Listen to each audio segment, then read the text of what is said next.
Ages 3 to 6 months. Did you know that this age marks the most important growth spurt of the first 6 months? What challenges might arise and how can they be solved? Let's talk about that now. Make sure to watch this video till the end to find out which devices might hinder your baby's development.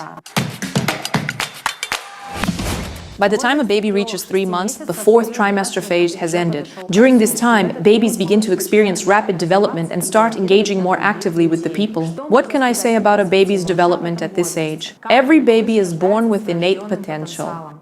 This means that infants naturally have the ability to develop on their own. But it's important to understand that in different conditions, babies will develop differently. If we do something instead of the baby doing it themselves, then they don't have the opportunity to use their innate potential. This means that some skills will be missing and will affect their future life. For example, a baby who hasn't spent time on their tummy won't be able to properly go through the developmental stages because they need to naturally develop through lying on the tummy. This means that they won't know how to get out of the position they find themselves in. For example, if you place them on their tummy or sit them on their bottom, it will be difficult for them to control their own body. They might not even know the boundaries of their own body, and that's very important knowledge. That's why I ask you, dear parents, not to do things instead of your baby, but to create conditions for their development. Let's break it. The main stages that a baby should master between 3 to 6 months. At 3 months, a baby's natural muscle tension starts to fade and tremors disappear. They begin to realize they have 2 hands and learn how to use them. They know where the center of their body is and can bring any toys to their mouth or just put their hand to their mouth. They understand how to move. They learn to shift their weight from side to side, begin rolling over, develop better head control, and lie on their tummy for extended periods. They also start their first attempts to crawl, meaning they push with their body, stretch, and move forward or backward. From one side to the other, they lift one hand off the floor and then the other. They can round their back and reach their feet with their hands and also have a straight back.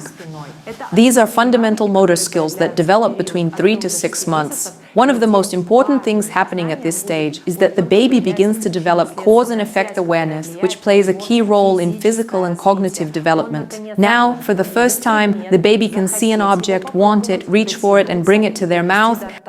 This motivation drives the baby's development. Eye contact. The 18-week growth spurt is one of the most significant leaps in a baby's first 6 months. Why?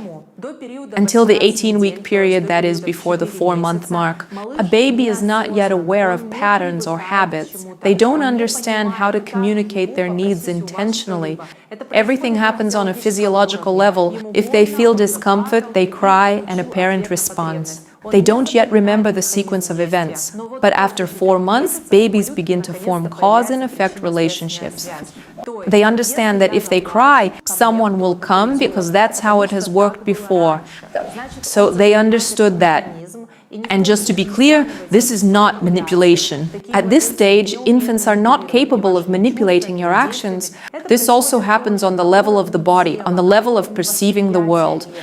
They are simply using the most effective method they know to meet their basic needs, to feel safe, warm, and fed. So the baby already understands that even if they don't see you, you still exist. Now, if a baby closes their eyes, they will know, they will feel that the world continues, just as it was before. So, a baby starts to understand object permanence. And at one time, they can already simultaneously perceive 2 actions, like touch and throw, touch and hear a sound, and they become more interested in how this world is arranged. So, they will wait for reactions and give their own. This will already resemble a dialogue. And of course, we should be happy about such a growth spurt, but there's one problem.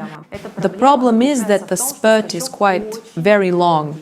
On average, it lasts 5 weeks and starts a little before 4 months. That's why there's a regression from 3 to 5 months. This regression is related to the baby sleep, feeding, and also behavior. The little one becomes very fussy. They want to always be held, gets tired quickly, calms down only through close contact, and takes short naps. I want to remind you that every period passes, and this one will end too, that progress will come instead of regression. If you keep in mind the thought that through this regression the baby is developing, it means they are already reaching new skills. This means they are healthy. It means that soon you will notice how they have changed. It will be much easier for you to understand this process. Yes, it's tough. The baby can cry for a long time. The baby can be held for a long time. So please tell everyone at home about this regression so they could be like extra hands. It would be great if you can ask for help. And remember, every regression is progress for the baby's development. Growth spurts are a very important topic for every parent, and we will discuss this topic more than once. So, to make sure you don't miss out, subscribe to my channel and stay tuned for new videos. And now I'm moving on to a topic that is one of the most talked about today, because we live in the age of technology and digital convenience. That's why we try to make our lives easier with different devices, especially ones that claim, "I help your baby." Actually, remember that any device is designed to help the parent, not the baby. It does not support or promote natural development for the child. The main baby items that appear between 3 to 6 months and literally slow down the baby's development. The first is the swaddle, a swaddle, either with a zipper or just a regular swaddle that you use to wrap the baby. How does it affect the baby's development? The baby has a reflex called the Moro reflex, which indicates that the baby got scared from being moved. They start touching themselves with their hands, and this frightens them. At this point, parents usually start swaddling the baby so they sleep better. But we forget one important point, that this is only relevant for the first 2 months. A baby is past 2 months, they need to start exploring their limbs. Yes, for a short time they might wake themselves up or even accidentally scratch themselves. But this is how they learn that these hands belong to them. At first, their hands might feel like random objects moving around, disturbing their sleep. For this, you need to let the baby wake up once, wake up twice, and by the third time, they won't react so actively to their hands.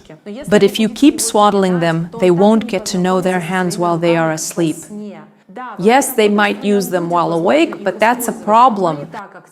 Most developmental skills are formed at night, during deep sleep, when cell regeneration is at its peak and when the brain is actively processing and storing information from the day.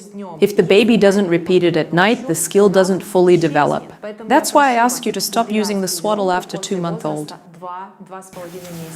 The second device is the cocoon. An orthopedic cocoon with a strap is designed to mimic the natural fetal position, giving the baby a rounded back posture. A rounded back, the fetal position. Parents are happy, the baby is happy.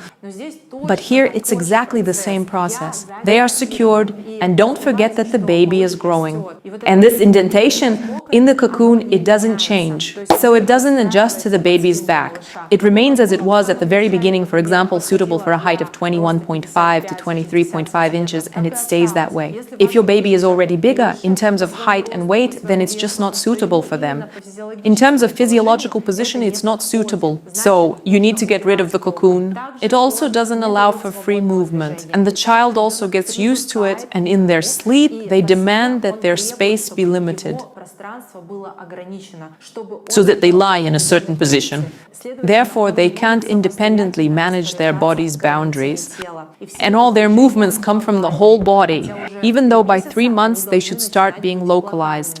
One hand, the other, one leg, and the other leg. The next item that can also slow down a baby's development is the bouncer. In almost every single home that I visit and consult in, I see this wonderful item. It resembles a swing and also maintains the fetal position.